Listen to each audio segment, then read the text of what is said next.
أعوذ بالله من الشيطان الرجيم.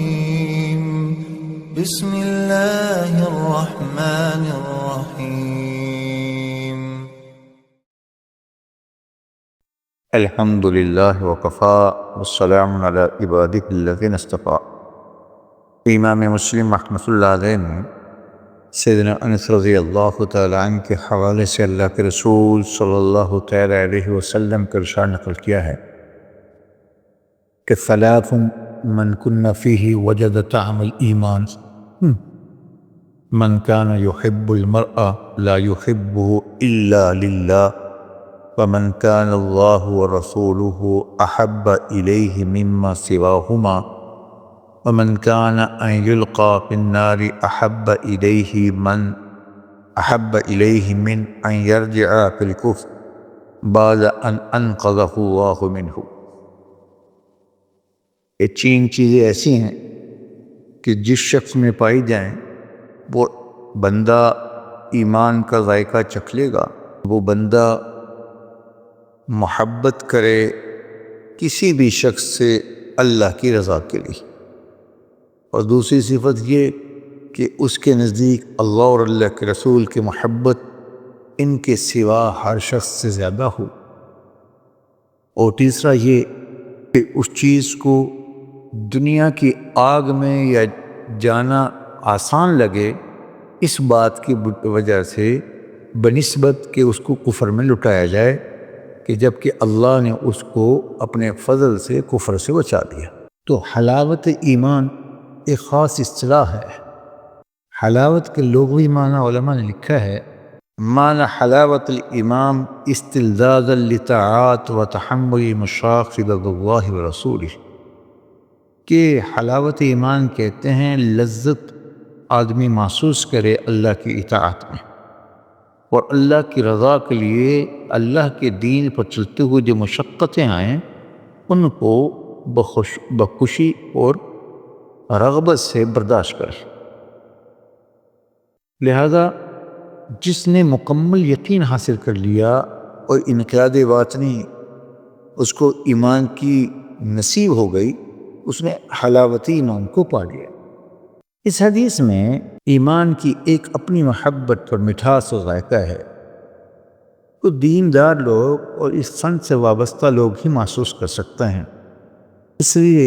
ابراہیم ابن ادہم رحمہ اللہ ہمارے بزرگ ہیں،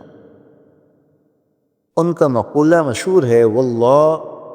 انا لفی لذت لو علمها الملوک لجادلونا بالسیوف، کہ اللہ کی قسم دینداری کی وہ لذت اللہ نے ہمیں دے رکھی ہے کہ اگر دنیا کے بادشاہوں کو اس کی لذت کی خبر ہو جائے تو وہ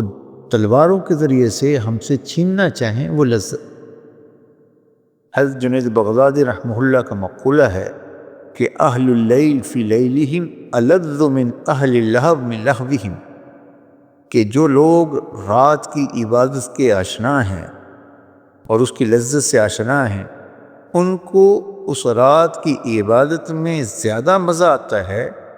بنسبت اس لذت اور مزے کے جو دنیا داروں کو خواہشات نفسانیہ پوری کرنے کی چیزوں میں آتا. حضور علیہ السلام نے اس حدیث شریف میں تین چیزیں بیان کی ہیں. پہلی چیز اللہ اور اللہ کے رسول صلی اللہ علیہ وسلم کی محبت کائنات کی ہر چیز سے زیادہ ہو، اور وہ یہ کہ اللہ رب العزت کے احسانات اور اس کی ذات ایسی ہے کہ وہ واجب وجود بھی ہے اور واجب المحبت بھی ہے. اور محبت کا مفہوم یہی ہے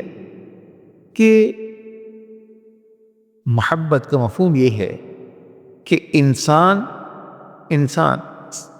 ایسی چیز کی طرف میلان طبعی یا عقلی کرے جو اس کو پسند ہے، اور اس میں ظاہری خوبیاں ہوتی ہیں. یقول لما یستحسنہ الانسان کا حسن صورہ و صوت و طعام، جو اس کو پسند ہے، کسی کی صورت پسند، کسی کی آواز پسند، کسی کا کھانا پسند، اور اس کا ذائقہ پسند، تو اس کی جانب میلان ہونا یعنی کسی کی ظاہری خوبی کی بنیاد پر اس کی جانب دل کا میلان ہونا، یہ محبت کہلاتا ہے۔ اور صاحب الفرائض نے الحب میل الطبع الی الشیء المستلذ، کہ پر لطف چیز کی طرف جس میں لطف محسوس ہوتا ہے اس کی طرف میلان کرنے کا نام محبت ہے۔ تو اللہ اور اللہ کے رسول صلی اللہ علیہ وسلم سے محبت عقلی ہے اور اختیاری ہے،